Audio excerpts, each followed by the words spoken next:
Kira, after 15 years with TechVantage, we're restructuring your position, Marjorie Thompson announced, her voice carrying a barely concealed note of satisfaction. She sat across from me in the small conference room, flanked by Denise from HR, both of them wearing carefully crafted expressions of corporate regret. The company is moving in a new direction, Denise added, sliding a manila folder across the table. Your contributions have been valuable, but we're consolidating the research division under the product development team. I nodded thoughtfully, accepting the folder without opening it. Inside would be the standard severance package: 2 weeks for every year of service, continued health coverage for 3 months, and a list of career counseling resources I would never use. I completely understand, I replied, my voice steady. These decisions are never easy. Relief flashed across their faces. They'd clearly expected tears, protests, or anger. After all, I was a 55-year-old woman being pushed out of the tech industry, where youth was prized above experience. What they didn't know was that I had anticipated this moment for weeks, ever since a misdirected email thread had appeared in my inbox last month. We'd like you to clean out your desk by Friday, Marjorie continued, gaining confidence from my apparent acceptance. We'll need your keycard, company laptop, and phone before you leave. Your team will be notified this afternoon. My team. 6 brilliant engineers I had personally recruited and mentored over the years. The same team that had helped me develop the distributed processing algorithm that now powered TechVantage's flagship product, AccountSphere, accounting software used by over 40% of Fortune 500 companies. Of course, I said, rising from my chair.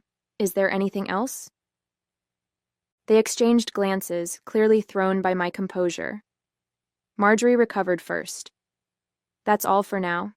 Thank you for making this professional. As I walked back to my office, I passed the glass-walled conference room where the executive team was meeting. Through the transparent barrier, I could see CEO Victor Lawson gesturing animatedly at a PowerPoint presentation titled Q3 Revenue Projections. The same Victor Lawson who had taken credit for my algorithm at last year's industry conference, referring to me only as one of our research team members. I closed my office door and pulled out my personal phone, sending a single text message. It's happening. Friday is my last day. The response came immediately. Perfect timing, contracts are ready, dinner tonight to finalize details? I smiled as I looked at the calendar on my desk. Today was Wednesday. Friday I would leave TechVantage for the last time. And Monday? Monday would be fascinating. That evening, I met Gregory Sullivan at Meridian, an upscale restaurant far from TechVantage's headquarters. As the CEO of Precision Systems, TechVantage's largest competitor, Greg knew the value of discretion. He'd reserved a private dining alcove in the back, shielded from curious eyes by elegant Japanese screens. They actually did it, Greg said, shaking his head after we ordered. I suspected they might, but to cut the very person who developed their core technology. Victor never understood what I actually created, I replied, sipping my water.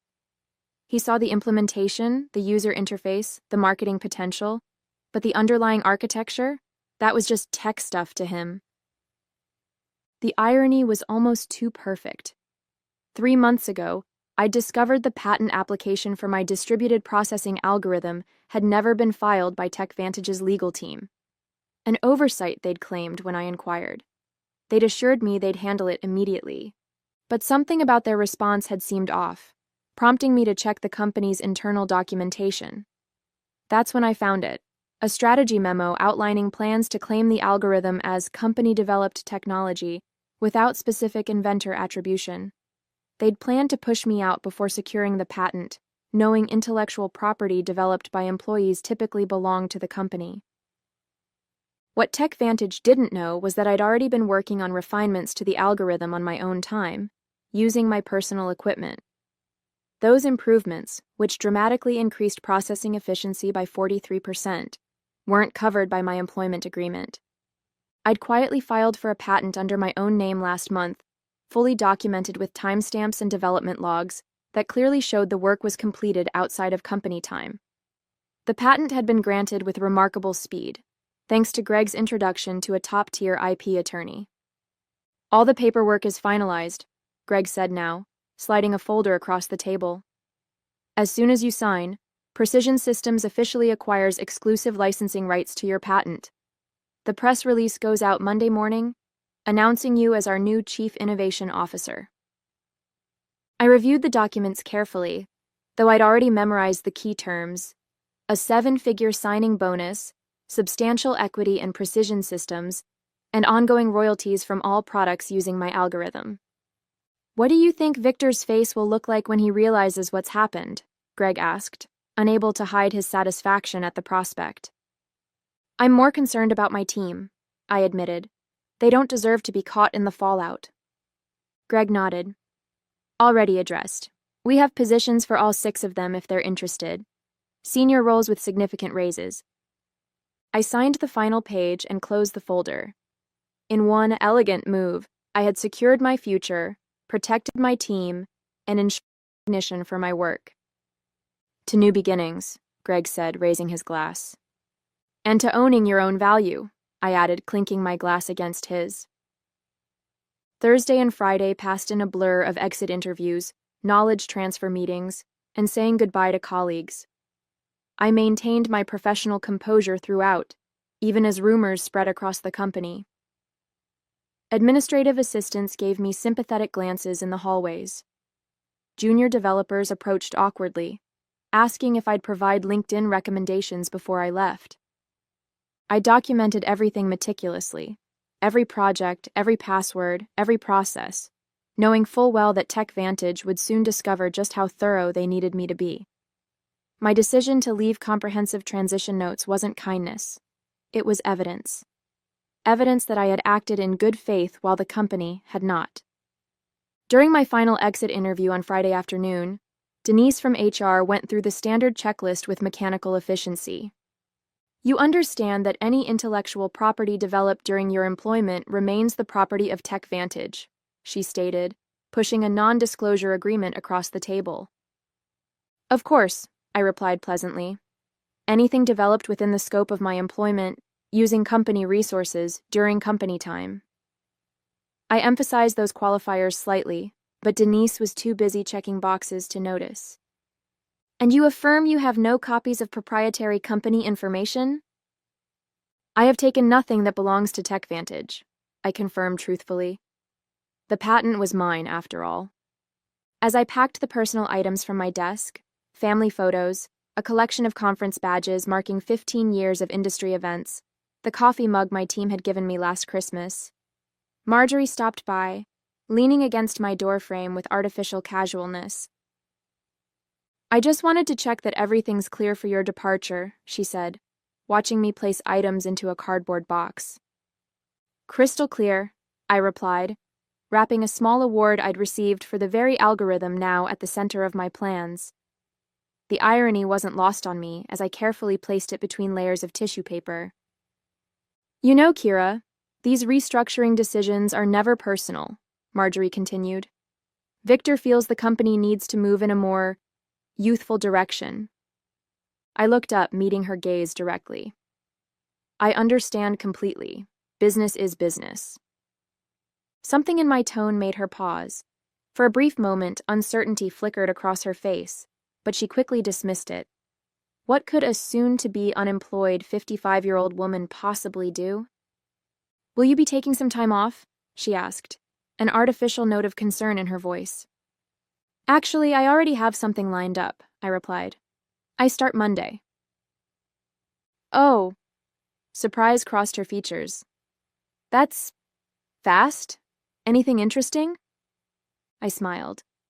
Very. A leadership position. I'm quite excited about it.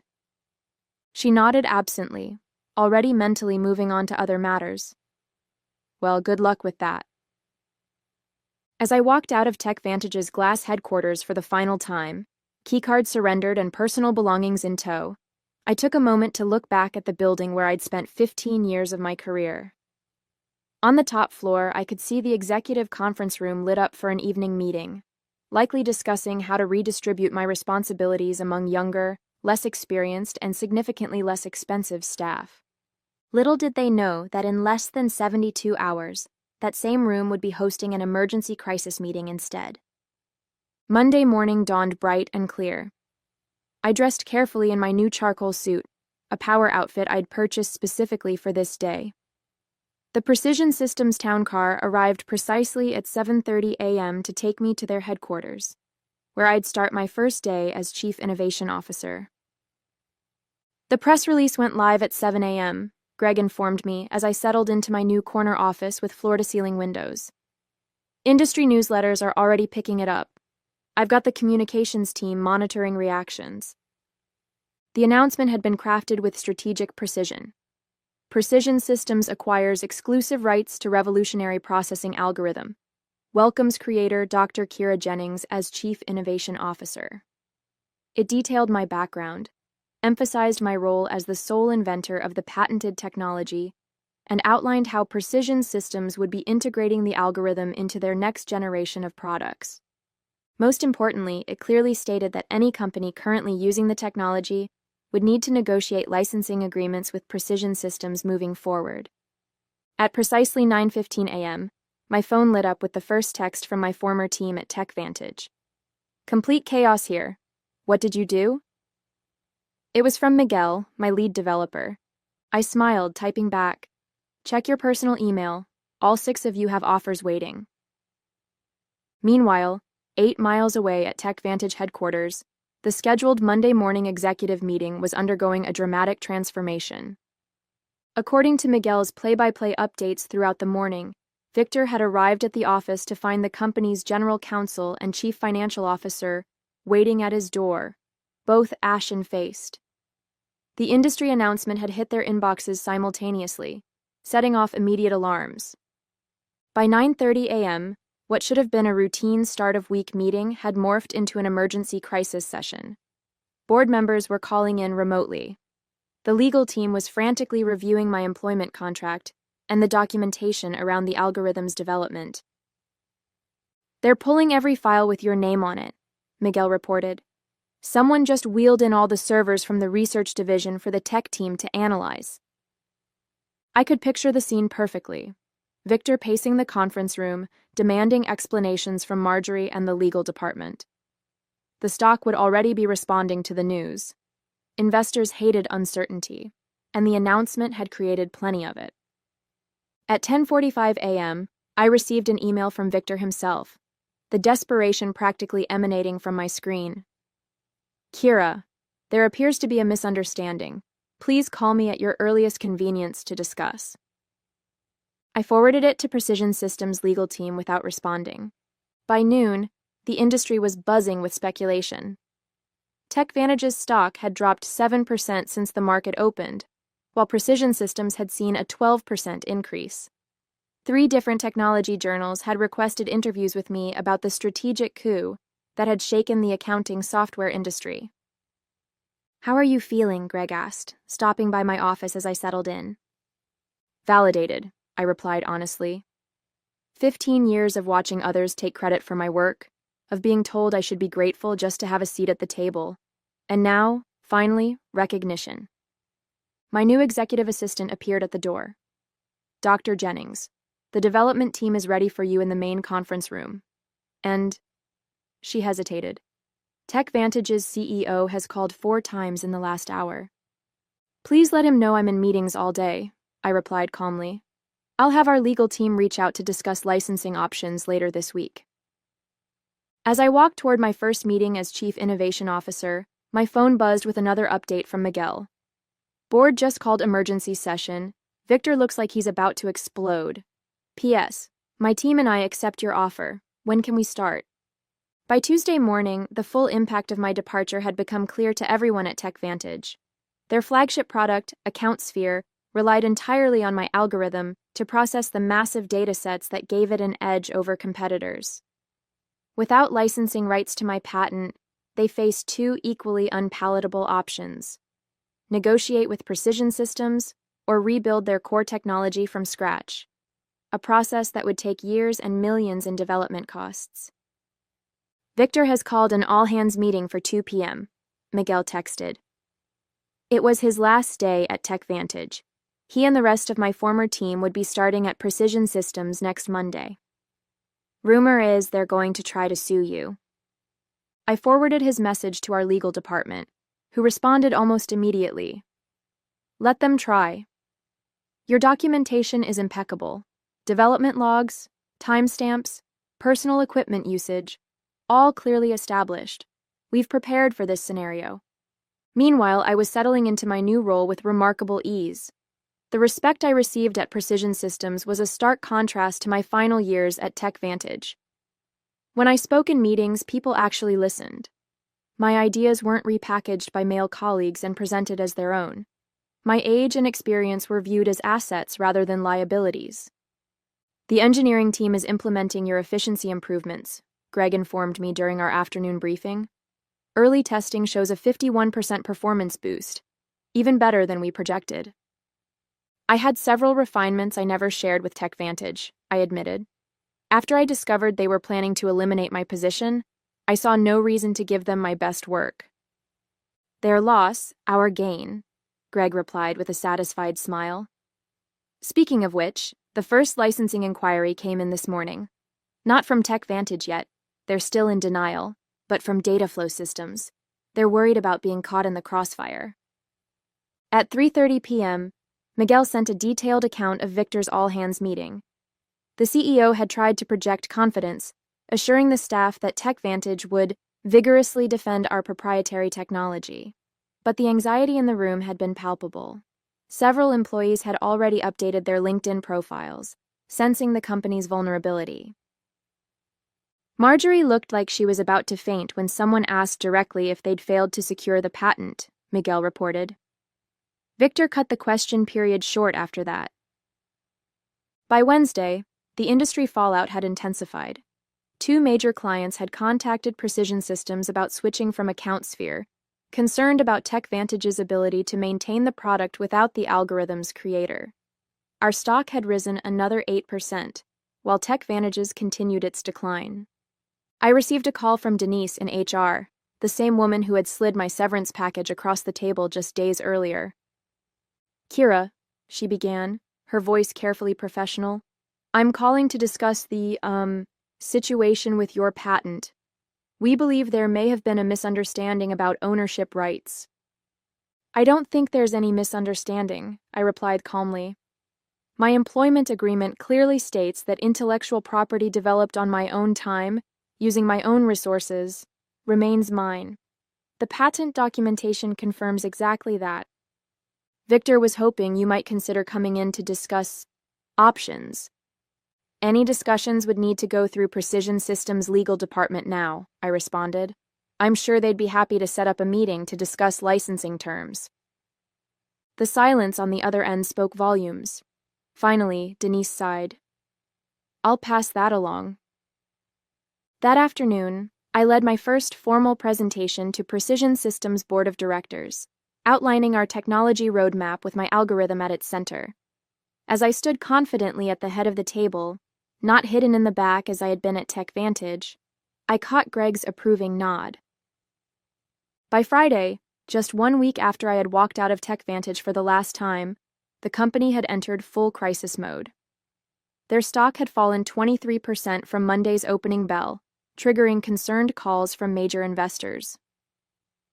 Industry analysts were publishing speculative pieces with titles like, Can TechVantage Survive the Algorithm Crisis? And How One Strategic Blunder May Cost a Tech Giant Everything.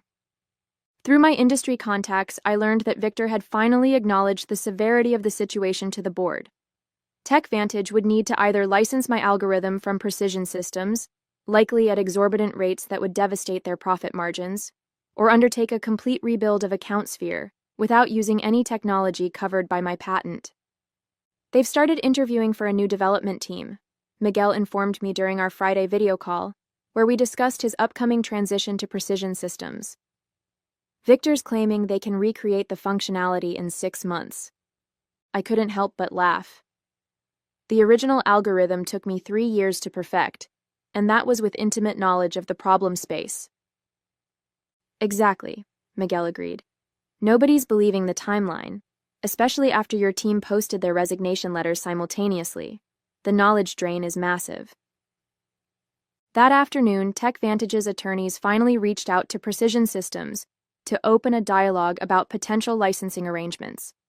Our legal team, following the strategy we had developed, responded with terms that were technically fair but strategically painful. 3 times the standard industry licensing rate, plus a public acknowledgement of my role as the technology's inventor. They'll balk at the acknowledgement more than the cost, Greg predicted as we reviewed the response in his office. Victor's ego won't allow him to admit he pushed out the person who created their core technology. Then they'll have to rebuild, I replied, and every day they spend trying to replicate my work is another day we extend our lead in the market. The following Monday morning, 10 days after my unceremonious dismissal, I led the first meeting with my newly assembled innovation team, which included Miguel and the other 5 engineers from TechVantage. The energy in the room was electric as we mapped out the next evolution of my algorithm. "This is how development meetings should be," commented Anita, one of my former team members. "At TechVantage, we spent half our time explaining basic concepts to executives who wouldn't listen anyway." "That's the difference between being valued and being seen as replaceable," I replied. "Here, your expertise is recognized." As we wrapped up the productive session, my assistant appeared at the door. "Dr. Jennings, there's been a significant development with TechVantage.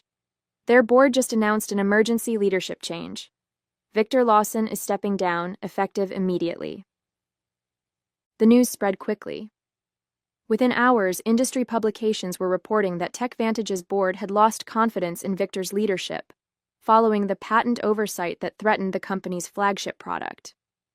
Marjorie Thompson was also out, along with the head of legal who had failed to properly secure the patent.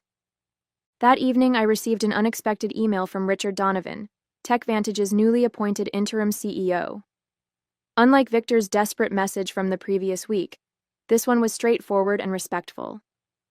"Dr. Jennings, congratulations on your new position. I've been brought in to help TechVantage navigate the current situation. I'd like to discuss a fair licensing arrangement for your patented technology. We're prepared to acknowledge your contributions publicly and make appropriate amends for the oversights of previous management. Would you be available to meet next week?" I forwarded the email to Greg, adding a simple note: Phase 1 complete. His reply came quickly. "Beautifully executed. The board is celebrating your first major victory for Precision Systems. Looks like TechVantage is finally learning an expensive lesson about valuing innovation and innovators." 3 months after my departure from TechVantage, I sat on the stage at the National Technology Innovation Conference, preparing to deliver the keynote address.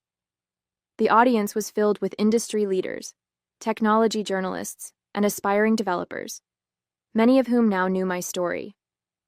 "And now I'm pleased to introduce our keynote speaker," the conference organizer announced. "Dr. Kira Jennings, Chief Innovation Officer at Precision Systems and creator of the distributed processing algorithm that has revolutionized data handling across multiple industries." The applause was substantial as I approached the podium. What a difference a few months could make. Last year, I had attended this same conference as part of the TechVantage delegation, seated in the back while Victor gave a presentation about his company's innovations. "Thank you," I began, surveying the attentive faces. "Today I want to talk about innovation ownership and the importance of properly valuing intellectual contributions, regardless of where they come from." My presentation detailed the technical aspects of my algorithm, but also touched on the broader issues of recognition and respect in the technology sector. Without directly mentioning TechVantage, I emphasized the importance of companies protecting their innovators rather than seeing them as replaceable resources.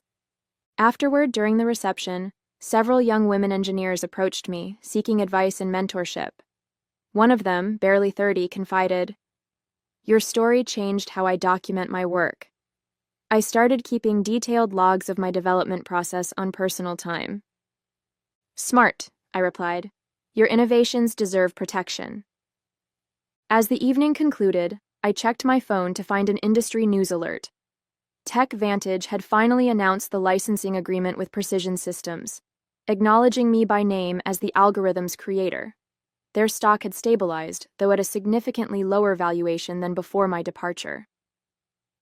1 year to the day after being told to clean out my desk, I sat in my spacious office at Precision Systems, reviewing the quarterly innovation report. Under my leadership, the company had released 3 groundbreaking products built on my algorithm, capturing significant market share from TechVantage and other competitors. A knock at my door interrupted my analysis. It was Greg holding a bottle of champagne and 2 glasses.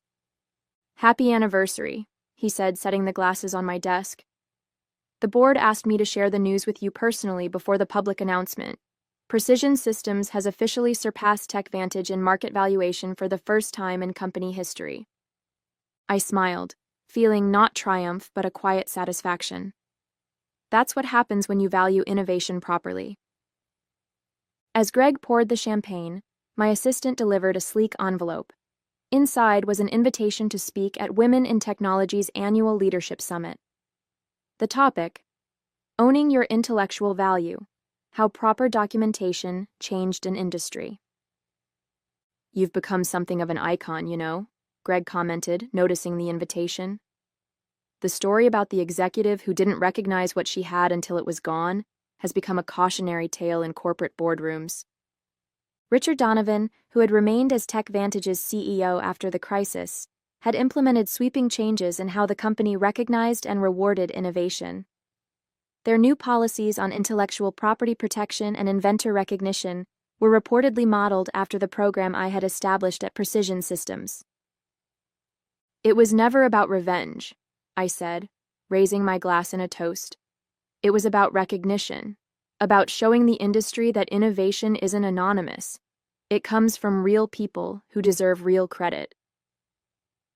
"To proper recognition," Greg agreed, clinking his glass against mine. As the afternoon sun streamed through my office windows, I reflected on my journey. At 56, I had finally found what had eluded me throughout my career, not just success, but acknowledgement. My name was now permanently attached to the algorithm that had changed an industry, exactly where it belonged.